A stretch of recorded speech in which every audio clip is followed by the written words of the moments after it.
John Wayne Gacy nació en Chicago, Illinois, el 17 de marzo de 1942 y falleció el 10 de mayo de 1994.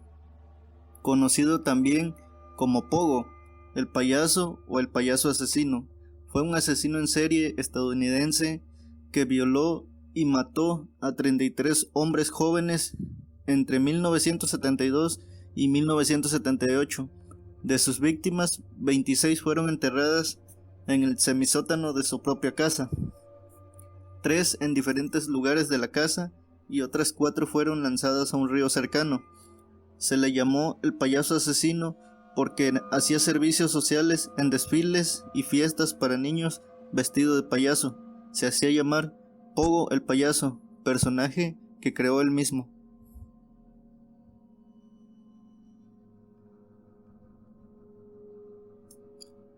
John Wayne Gacy fue el único varón y el segundo de 3. Era de ascendencia polaca y danesa. En su infancia sufrió de obesidad.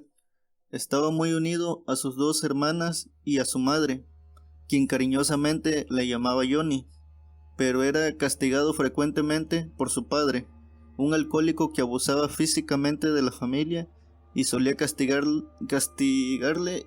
pegándolo, pues con un cinturón de cuero. Además abusaba físicamente de su madre.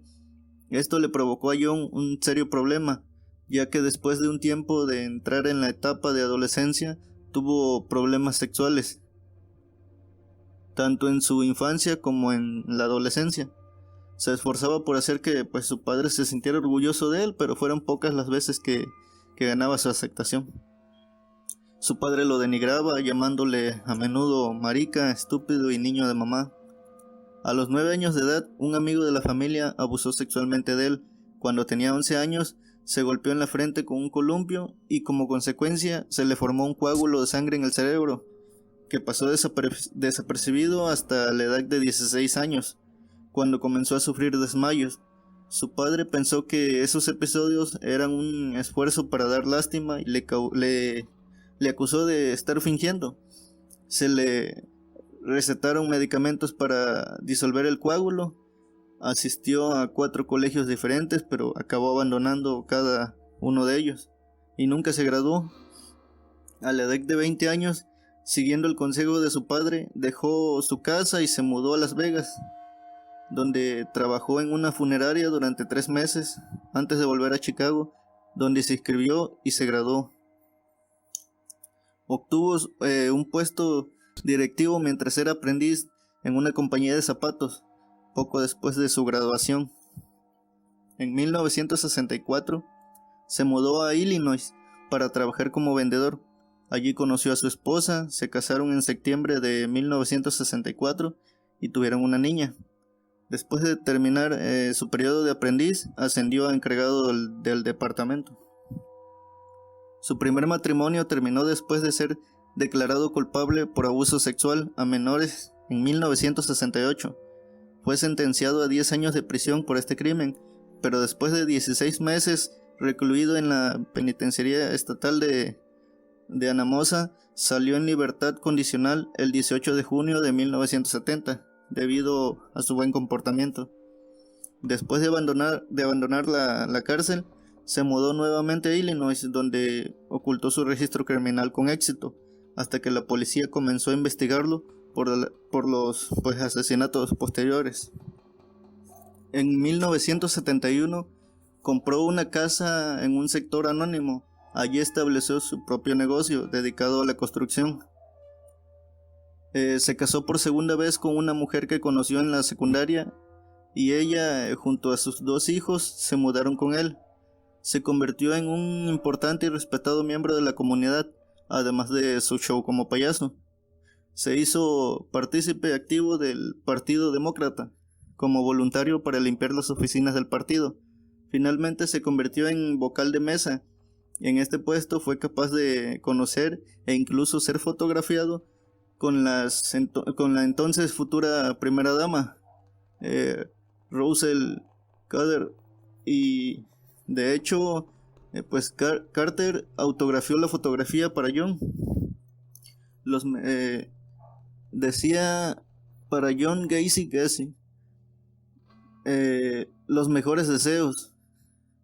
Durante la búsqueda en la casa de Gacy, después de ser arrestado, esa foto causó una vergüenza mayor al servicio secreto de los Estados Unidos, ya que en ella aparecía John con una chapa en su solapa que mostraba una letra S, lo que significaba que el servicio secreto le había otorgado la autorización para acceder a información clasificada. Pues su segundo matrimonio terminó y su esposa se divorcia de él a mediados de 1976. En 1977, David Daniel, que por aquel entonces tenía 28 años, declaró que John le ofreció llevarlo a la estación de buses, pero Daniel rehusó. También dijo que Gacy era muy insistente, llegándole a pedir 7 veces e incluso ofreciéndole marihuana. De 2 víctimas que fueron reportadas como supervivientes, Daniel fue el único vivo para relatar el procedimiento, el cual consistía en atarlos, torturarlos de diversas formas, sodomizarlos y por último estrangularlos.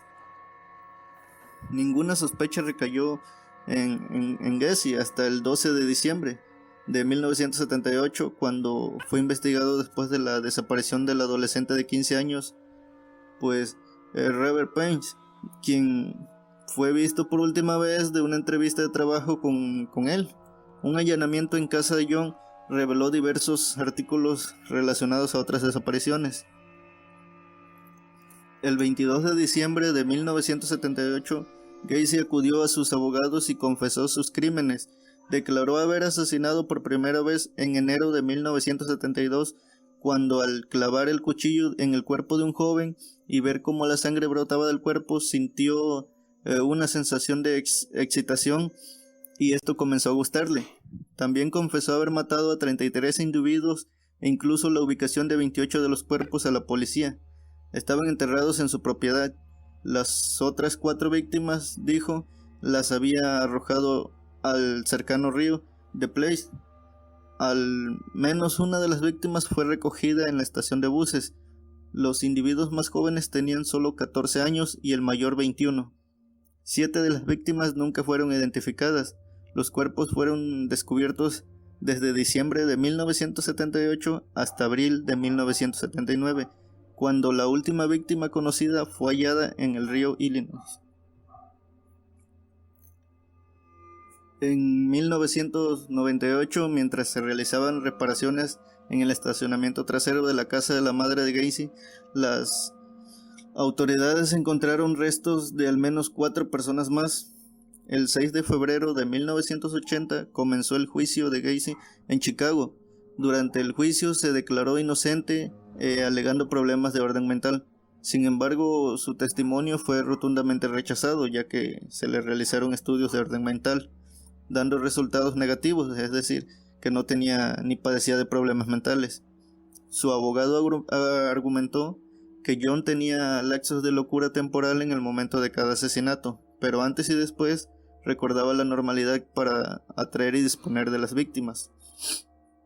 En un momento del juicio, la defensa de Gacy intentó afirmar que los 33 asesinatos fueron muertes accidentales como parte de una asfixia erótica, pero el forense del condado de Cobb demostró con evidencia que estas afirmaciones eran imposibles. Además, Gacy ya había confesado a la policía y era incapaz de suprimir tal evidencia. John Wayne Gacy fue hallado culpable el 13 de marzo y fue sentenciado a varias cadenas perpetuas y varias penas de muerte. Fue ejecutado por inyección letal el 10 de mayo de 1994. Sus últimas palabras, que revelan su personalidad y no su arrepentimiento por sus crímenes, fueron: matarme no hará regresar a ninguna de las víctimas. El Estado me está asesinando. Nunca sabrán dónde están nosotros.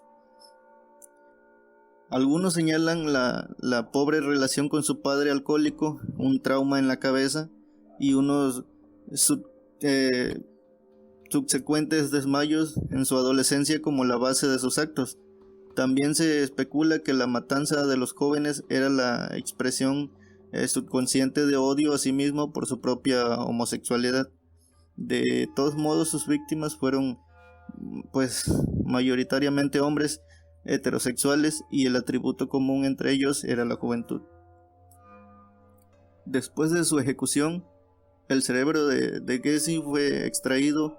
Actualmente es propiedad de la doctora Helen Morrison, quien entrevistó a John y a otros asesinos seriales en un intento por aislar los rasgos comunes en su personalidad.